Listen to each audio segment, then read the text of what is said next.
ఈ ఎక్స్పీరియన్స్ ఎలాంటిది అంటే సినిమా షూటింగ్ అయిపోయిన ఆఖరి రోజున చాలా ఎమోషనల్ ఫీల్ అయ్యాను నేను. 2026 సంక్రాంతి తెలుగు పరిశ్రమ మర్చిపోకూడదు.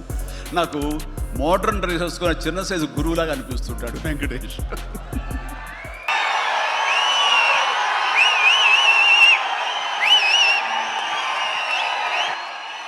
Thank you.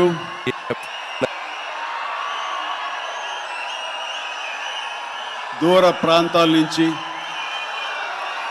ఇక్కడ ఈ సిటీ నుంచి, చుట్టుపక్కల నుంచి, 2 రాష్ట్రాల్లోనే కాకుండా ఇతర రాష్ట్రాల నుంచి కూడా వచ్చేటువంటి ప్రతి ఒక్కరికి, మా మెగా ఫ్యాన్స్ అందరికీ హృదయపూర్వక నమస్కారం.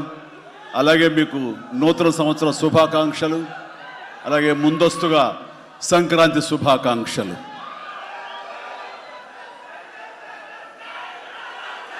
ఇక్కడ నా మిత్రుడు, సోదర సమానుడు, అత్యంత ఆప్తుడు వెంకీ, ఆయనతో చేయటం అన్నది నాకు చాలా ఎగ్జైటింగ్ ఉంది. దాని గురించి తర్వాత మాట్లాడతాను. ముందుగా ఏంది వెంకీ సంగతి అంటే అదిరిపోద్ది సంక్రాంతి అని. ఏంది బాసు సంగతి అంటే మనదే కదా సంక్రాంతి అని, ఎరగదిద్దాం సంక్రాంతి అని అంటాం. ఇక్కడ ఈ సందర్భంగా ప్రత్యేకించి మనదే కదా సంక్రాంతి, ఎరగదిద్దాం సంక్రాంతి అనేది కేవలం మన శంకర వరప్రసాద్ గారిదే కాదు. ఈ సంక్రాంతి మొత్తం మన తెలుగు పరిశ్రమది అవ్వాలని మనస్ఫూర్తిగా కోరుకుంటున్నాను. అందరికీ డార్లింగ్, ఇందా మన అనిల్ చెప్పినా, ఎవరు చెప్పినా, ప్రభాస్ రాజా సాబ్ కానీ, అన్నయ్య అంటూ ఆప్యాయంగా పిలిచే నా తమ్ముడు రవితేజ సినిమా కానీ, అలాగే మా ఇంట్లో సరదాగా తిరుగుతూ చిన్నప్పటి నుంచి పెరిగినటువంటి శర్వానంద్, నారే నడుమ మురారి కానీ, నాకు గురువుగా నన్ను భావిస్తూ నా శిష్యుడిగా ఉన్న నవీన్ పోలిశెట్టి, వీళ్ళందరి సినిమాలు కూడాను ఈ సంక్రాంతికి సూపర్ హిట్ అవ్వాలని, తద్వారా వాళ్ళకి విజయం లభించడమే కాదు, తెలుగు సినిమా పరిశ్రమకు, నిర్మాతలకు, బయ్యర్లకి వీళ్ళందరూ కూడా సుభిక్షంగా ఉన్నప్పుడే అదే నిజమైన సంక్రాంతి. ఆ సంక్రాంతి కావాలనే కోరుకుంటున్నాం, జరుగుతుందని ఆశాభావం వ్యక్తం చేస్తారు. అది మీరు ఇచ్చి తీరుతారన్నటువంటి ప్రగాఢ నమ్మకం అయితే నాకు ఉన్నది. ఈ 2026 సంక్రాంతి తెలుగు పరిశ్రమ మర్చిపోకూడదు. అలాంటి సంక్రాంతి మీరు మాకు ఇవ్వాలి. ఎందుకంటే ఇక్కడ ప్రతి cinema comedy genre, family genre తోటి, ఎంటర్టైన్మెంట్ జోనర్ తోటి పర్ఫెక్ట్ సంక్రాంతికి వచ్చే సినిమాలు ఇవన్నీ, సంక్రాంతికి నచ్చే సినిమాలు ఇవన్నీ. కాబట్టి ఈ సంక్రాంతి అన్ని సినిమాలు బాగా ఆడతాయి అనుకుంటున్నాను. ఆడేలా చేసే బాధ్యత మీది. దయచేసి అన్న సినిమాల్ని థియేటర్కి వెళ్ళే చూడండి, థియేటర్లోనే ఆస్వాదించండి, అలాగే మీరు ఆశీర్వదించండి కూడాను. ఆల్ రైట్, ఇక అది ఆ పక్కన పెడితే, చాలా కాలం క్రితం మా దర్శకేంద్రుడు రాఘవేంద్ర గారు ఎప్పుడో మాట్లాడుతుండేవారు, బాబాయ్ నీకు అనిల్ రావుపూడి సినిమాలు ఎన్ని చూసావో తెలియదు కానీ అతని కామెడీ టైమింగ్ కానివ్వండి, అతను హుషారు కానివ్వండి, చూస్తుంటే నాకు మళ్ళీ మీతోటి అతను చేయగలిగితే ఆ ఇద్దరి కాంబినేషన్లో వచ్చేటటువంటి సినిమా అసలు వేరే లెవెల్లో ఉంటుంది. ఐ విష్ మీరు త్వరగా చేయాలని, కలవాలని నేను కోరుకుంటున్నాను. అది ఎప్పుడు వస్తుందో ఏంటో తెలియదు. ఎన్నో సంవత్సరాల క్రితం అన్నారు, కానీ సరిగ్గా ఈ సంవత్సరం బిగినింగ్లోనే ఆయన చేతుల మీదుగానే క్లాప్ కొట్టి ఈ సినిమా ప్రారంభించారు. అది ఆయన మనసులో మాట, ఇది పెద్ద సూపర్ హిట్ అవ్వాలి అని చెప్పేసి. ఎందుకంటే ఆయన కామెడీ లైక్ చేస్తారు. ఆయన సినిమాల్లో ఘరానా మొగుడు ఎంత విజయం సాధించిందో అలాంటి విజయం సాధించాలి ఈ సినిమా అంటూ ఆయన ఎన్నోసార్లు నాతో చెప్పుకుంటూ వచ్చారు. ఎన్నోసార్లు సెట్కి రావాలని పిలవేంటని కూడా మరి అడిగారు, మనమే పిలలేదు. ఆయన ఎవరైనా హీరోయిన్లు ఉన్నప్పుడు మాత్రమే వస్తాను, ఏదైనా హుషారుగా వస్తుంది అంటుంటారు ఆయన. అది కుదరలేదు ఎందుకో. బట్ ఏమైనా సరే ఈ సినిమా కథ కుదిరింది అని సంక్రాంతికి వస్తున్నాం తర్వాత అనిల్ రావుపూడి నా దగ్గరకు వచ్చి కథాంశం చెప్పినప్పుడు చాలా బాగుంది, ఫ్యామిలీ టచ్ ఉంది, సెంటిమెంట్ ఉంది, చిన్నపిల్లలతో నాకు అటాచ్మెంట్ ఉంది, చాలా హృదయంగా ఉంది, హార్ట్ టచింగ్ సీన్స్ ఉన్నాయి. ఇలాంటి సినిమాకి ఆ కామెడీ జోనర్ సినిమా కలిస్తే కనుక నీ స్టైల్లో చాలా బాగుంటుంది. నాది ఒక ఎస్పీజీ క్యారెక్టర్ కాబట్టి ఇది నేను కొంచెం వైవిధ్యంగా డిఫరెంట్గా చేస్తే కనుక డెఫినెట్లీ బాగుంటుంది. డిజైన్ చేద్దామంటే అస్సలు వైవిధ్యం వద్దండి. మీరు ఏ సినిమాలు అయితే గతంలో చేశారో, ఏ దొంగ మొగుడు, ఘరణ మొగుడు, రౌడీ అల్లుడు, అన్నయ్య, ఇలాంటి సినిమాలు ఏవైతే ఉన్నాయో, ఇది చంటబ్బాయి, నాకు అలా ఉంటే చాలు. ఎందుకంటే అలాంటివి అప్పట్లో జనం చూశారు, వాళ్ళందరూ ఇప్పుడు చాలా పెద్దవాళ్ళు అయిపోయారు, వాళ్ళకి అది గత స్మృతులు, చాలా తీపి జ్ఞాపకాలు. ఇప్పుడున్న జనరేషన్ మీరు అవి ఎలా చేస్తారో కూడా వాళ్ళకి వాళ్ళకి ఏమీ తెలియకపోవచ్చు. కానీ అది ఇది తెలిసిన మధ్యలో పుట్టి మాలాంటి వాళ్ళం అది మళ్ళీ ఈ జనరేషన్ గుర్తు చేసి మీరంటే ఏమిటో తెలియచెప్పాలన్న నా ప్రయత్నానికి మీరు చెయ్యాలి. ఆ విధంగా నేను అన్నందుకు ఐ థింక్ ఓకే ఇంకా అలా చేయటం అంటే కనుక అది నా కేక్ ఒకటే. మీతో అలా చూడాలి నా కోరిక. అంటూ ఎప్పుడెప్పుడు సినిమాల్లో ఏమేమి సీన్స్ ఉన్నాయో అవన్నీ కూడా పొందుపరిచి ఒక క్యాప్సూల్లా చేసి ఆయన దాన్ని ఫోన్లో పెట్టుకునేవారు. ఏదైనా ఒక సీన్ ఉంటే కనుక ఈ సీన్ని ఈ సినిమాలో ఉన్న ఈ కామెడీ టైమింగ్తో దీన్ని కన్సీవ్ చేశాను, అలా మీరు చేయాలని. అండ్ ఈ సీను ఈ సినిమాలో ఫలానా సినిమాలో ఘరణ మొగుడులాగా ఇలాగా వైఫ్ తోటి మీరు కన్సీవ్ చేసి అలా చేయాలంటూ చాలా చక్కటి హోంవర్క్ చేసుకుని నా బాడీకి నాకు ఏది కంఫర్టబుల్లో ఆ విధంగా తను ఆ సీన్స్ని కన్సీవ్ చేసుకుంటూ చాలా చాలా సరదాగా చేసుకుంటూ వచ్చాం. ఈ సినిమాలో నవీన్ మన అనిల్తో చేయటం అనేది నాకు ఒక చక్కటి ఎక్స్పీరియన్స్. అంటే ఈ ఎక్స్పీరియన్స్ ఎలాంటిది అంటే సినిమా షూటింగ్ అయిపోయిన ఆఖరి రోజున చాలా ఎమోషనల్గా ఫీల్ అయ్యాను నేను. ఎందుకంటే ఏదైనా ఒక సినిమా అయ్యిందంటే అబ్బా చాలరా అయిపోయింది, ఇంక చాలు, గుమ్మడిగా కొట్టేస్తారు, ఇంక మనం వేరే సినిమా షిఫ్ట్ అయిపోవచ్చు అన్న ఆ మూడ్లో ఉంటాం. కానీ సినిమా అయ్యే రోజున ఆఖరి రోజు అయితే కనుక నేను ఈ కాలేజీ వదిలేసి వెళ్ళిపోయి ఆఖరికి చూడండి ఫేర్వెల్ పార్టీ అప్పుడు అందరూ ఒకళ్ళొకరు ఎమోషనల్గా ఉంటారు. వేరే మళ్ళీ ఎప్పుడు కలుస్తారో ఎలా కలుస్తారో తెలియని పరిస్థితి. అలాంటి ఎమోషన్ ఎందుకో లోనయ్యాను. అది నాకు ఎప్పుడు అంతకుముందు అనుభవంలో రాలేదు, ఎప్పుడు లేదు నాకు. అలాంటి ఫీలింగ్ వచ్చింది. అనిల్ ఏంటంటావు అనిల్ అని. ఏమో సార్ నాకు అదే ఫీలింగ్ ఉందండి అని. ప్రతిరోజు ఒక ఎక్స్కర్షన్కి వెళ్ళినట్టు, ప్రతిరోజు ఒక పిక్నిక్కి వెళ్ళినట్లుగా సరదాగా జరుగుతూ మార్నింగ్ 9 నుంచి 8 నుంచి ఈవినింగ్ 7:30, 8 వరకు కూడా ఎంత చక్కగా సరదాగా జరిగిందంటే నాకు ఎప్పుడు ఇంత బాగా జరిగిందంటే మరీ పూర్వం ఆ రోజుల్లో అది గుర్తుకొచ్చింది. కానీ ఈ మధ్యకాలంలో ఇంత సరదాగా ఎంత హుషారుగా జరిగిన సినిమాలు అయితే నాకు ఇది చేయలేదు. దానికి ప్రధానమైన కారణం సీన్ కానివ్వండి, అది మేము చేసే విధానం అయితే ఉండొచ్చు, కానీ మా చేత నడిపించిన విధానం, అందరిని అంత సరదాగా పెట్టినటువంటి అట్మాస్ఫియర్ క్రియేట్ చేసినట్టు ఇది కేవలం అనిల్ రావిపూడికి మాత్రమే చెందుతుంది. అండ్ ఎక్కడ ఏది టైం తెలియనివాడు, ప్రతి ఒక్కరిని on the screen off the screen హుషారుగా ఉంచుతాడు. ఇలాంటి డైరెక్టర్లు దొరికితే కనుక ఎవరైనా సరే ఇలాంటి క్యారెక్టర్స్ చాలా ఈజీగా చేసేయగలరు. అండ్ మరీ ముఖ్యంగా అనిల్ రావిపూడి గురించి నేను చెప్పాలనుకున్నది, ప్రతి ఒక్కరు కూడా తెలుసుకోవాల్సింది ఏంటంటే ఈ సినిమా ఆల్రెడీ సూపర్ హిట్ అయిపోయింది. ఏ రకంగానంటే బడ్జెట్ పరంగా విత్ ఇన్ ది లిమిట్, అలాగే డేస్ పరంగా అనుకున్న దానికంటే తక్కువ రోజుల్లో ఇది అత్యద్భుతంగా తీయగలిగాడు. ఒక సినిమా సూపర్ హిట్ అయిందని ఎలా చెప్పగలవంటే డైరెక్టర్ మొత్తం తన గ్రిప్లో ఉంచుకుని అది బడ్జెట్ దాటనివ్వకుండా విత్ ఇన్ ది టైం చేయగలటం అనేది ఆ సినిమాకి అది మొదటి సక్సెస్. ఎన్ని సినిమాలు ఈ రకంగా ఉన్నాయో చెప్పండి అంటే చాలా తక్కువగా మనం లెక్క పెట్టుకోవాలి.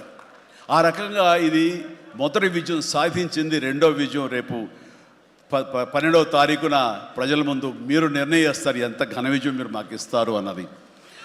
ఇక ఈ సినిమా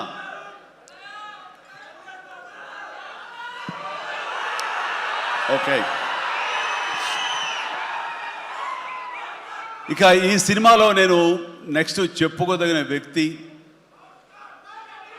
వెంకటేష్, నా బ్రదర్. ఎప్పుడు కలుసుకున్నా సరే చాలా సరదాగా మాట్లాడుకుంటాం. ముఖ్యంగా ఇప్పుడు మీ ముందు తమాషాగా కామెడీగా హుషారుగా మాట్లాడినా సరే అతనితో 1-to-1 కూర్చుంటే చాలా ఫిలసాఫికల్గా ఇన్ డెప్త్ ఇంతటి డెప్త్ వ్యక్త వెంకటేష్. అందుకైనా ప్రతి ఒక్కరు ఎంత పాజిటివ్ మనిషి, పాజిటివ్ వైబ్స్ ఉంటాయి ఆ మనిషి చుట్టూరు అంటుంటారు. నిజంగా అతనితో టైం తెలియదు మనకి. ఎంతో తన ఏజ్కి మించినటువంటి విషయాలు తెలియజేస్తూ జీవితం యొక్క పరమావధి ఏంటి, జీవితం ఎలా ఉండాలి, ఎంత పీస్ఫుల్గా ఉండాలని చెబుతుంటే కనుక నాకు మోడర్న్ డ్రెస్ వేసుకున్న చిన్న సైజు గురువులాగా అనిపిస్తుంటాడు వెంకటేష్. నిజం. సో అలాగా సినిమా జీవితాన్ని, తన వ్యక్తిగత జీవితాన్ని రెండు బ్యాలెన్స్ చేసుకుంటూ చాలా చక్కగా ముందుకు సాగుతూ ఎంతో ఇన్స్పైర్గా ఉంటుంది వెంకటేష్.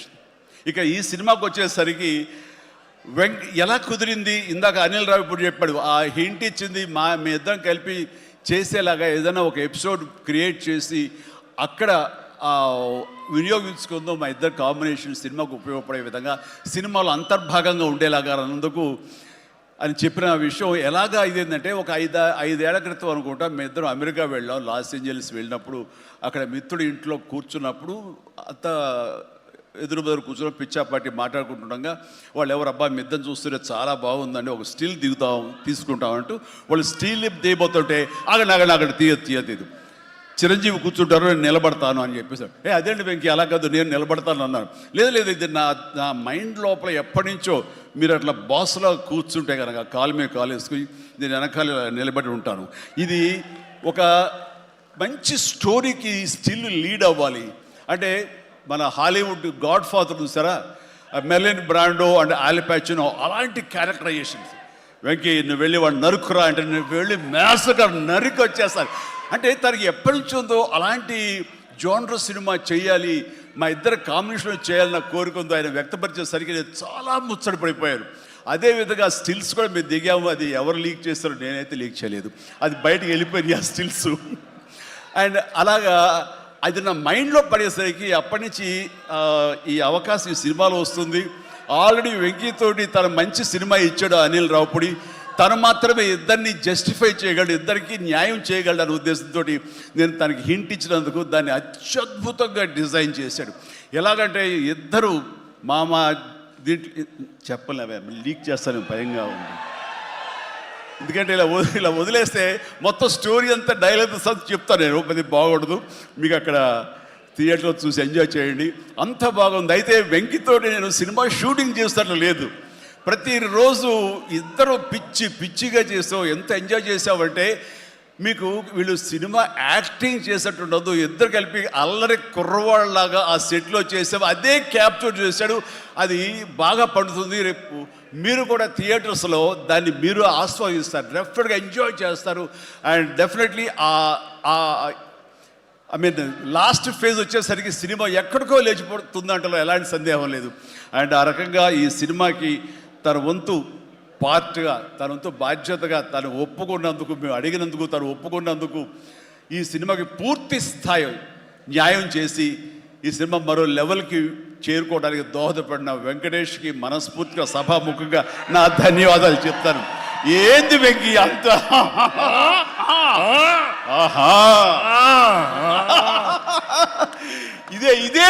ఇదే సరదా.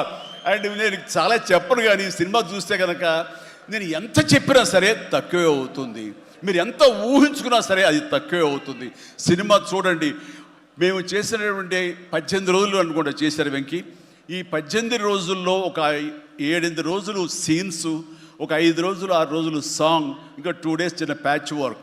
ఈ రోజుల్లో ప్రతిదీ ఎంత అంటే ఇంకా ఎంజాయ్ చేశాను, ఇది షూటింగ్ చేసినట్టు అనిపించట్లేదు. ప్రతి సినిమా ఇలాగే ఉంటే ఎంత బాగుంటుందా అని అనిపిస్తుంది నాకు. అందుకని మనస్ఫూర్తిగా సభాముఖంగా అందరి సమక్షంలో వెంకటేష్కి ఇది మన ఇద్దరి మధ్య ధన్యవాదాలు తెలియజేస్తూ, ఇది మచ్చు తురక. ఇందాక అనిల్ రావిపూడి అడిగినట్లుగా ఈ కాంబినేషన్ ఫుల్ ఫ్లెడ్జ్డ్గా ఎప్పుడు దొరుకుతుందంటే వెంకీ నేను రెడీ. అండ్ అనిల్ రావిపూడి ఎవరో ఎందుకు, ఈ అవకాశం నువ్వే తీసుకుని ఖచ్చితంగా నువ్వు స్టోరీ రాసుకో, మీ ఇద్దరం ఇదే ప్రాణం పెట్టి, ఇదే హుషారు పెట్టి, ఇదే గిలిగింతలతో మీకు సినిమా చేసి పెడతాం. కానివ్వండి, ఎప్పుడు వస్తుందో తెలియదు. తర్వాత అలాగే నయనతార ఈ సినిమాలో ఏం చేశాడో, ఎలా ఒప్పించాడో కానీ మన అనిల్ రావిపూడి అంతకుముందు 2 సినిమాలు చేశాను, తెలుగు గాడ్ ఫాదర్ కానివ్వండి, లేకపోతే సైరా కానివ్వండి. ఆ సినిమాలో తను చాలా గుమ్మరంగా ఉంటుంది, తన పని చేసుకుంటుంది, డిగ్నిఫైడ్గా ఉంటుంది, వెళ్తుంది. కానీ మళ్ళీ అసలు ఈ సినిమాలో అయితే ఎంత సరదాగా కలిసిపోయిందో, ఓ ఫ్యామిలీ గర్ల్ లాగా మాతో కలిసిపోయి మా కుటుంబ సభ్యురాల్లాగా తను ఉండి ఎంత సరదాగా చేసిందో. నేను అన్నాను, ఏంటి నీళ్ళు ఏం చేసిందో, ఏం మాట్లాడావు, ఏం కన్విన్స్ చేసావు, తను ఇవన్నీ ఒప్పుకోవడం ఏంటి, ప్రమోస్కు రావడం ఏంటి, అడగగానే తను చాలా రెచ్చిపోయి అసలు నయనతార నుంచి కొత్త నయనతారలా కనబడి చేసావు, ఏం చేసావంటే అడగండి సార్ కొనుక్కొని అంతే. అంటే నా ఉద్దేశం అటు ఇటు తిరిగేదిలా. ఏం చేశాడో తెలియదు, కానీ డెఫినెట్లీ ఆ అమ్మాయి అంత ఇష్టపడుతుంది. అండ్ నయనతారని అంత ఇదిగా గుడ్ హ్యూమర్లో పెడతాడు, సరదా కబుర్లు చెప్తాడు. అండ్ తను పని చేసుకుని సీరియస్గా ఉండే మనిషి కాదు కాబట్టి వాళ్ళు కూడా అంత ఇదిగా లైక్ చేస్తారు. కాబట్టి తను ఏది అడిగినా వెంటనే ఎలాంటి ఇన్హిబిషన్ లేకుండా వాళ్ళు ఒప్పుకుంటారు. అదే జరిగింది, అంత గుడ్ హ్యూమర్లో పెట్టాడు కాబట్టి ఈ సినిమాకి ఆ అమ్మాయి యాడెడ్ అట్రాక్షన్ అయ్యింది. నయనతార ఇందులో కనిపించిన తీరు కానీ, తను చేసిన విధానం కానీ, ఆ సోఫిస్టికేషన్ యాక్టింగ్ కానీ, భారీగా తను నటించి మెప్పించింది. కానీ వావ్, బాగుంది. అంటే ఆ అమ్మాయే లేకపోయి ఉంటే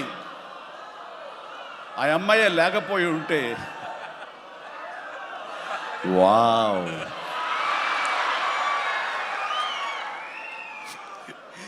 ఇది కూడా క్యాప్చర్ చేస్తాడు. ఈ వావ్ ఎక్కడొస్తో మీ సినిమా చూస్తే తెలుస్తుంది.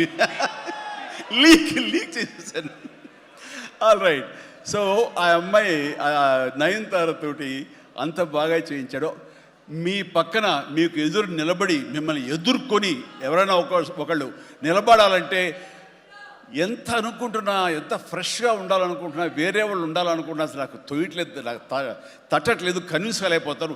ఖచ్చితంగా నయనతార ఉండి తీరాల్సిందేనండి, ఎంతైనా సరే ఎలాగైనా సరే అన్నాడు. ఆ అమ్మాయిని తీసుకొచ్చారు, ఒప్పించారు. ఆ అమ్మాయి కూడా అంతా కోఆపరేట్ చేసింది. అండ్ నయనతార ఇవాళ రాలేని పరిస్థితిలో ఉంది కాబట్టి thank you Nayanthara, thank you so much.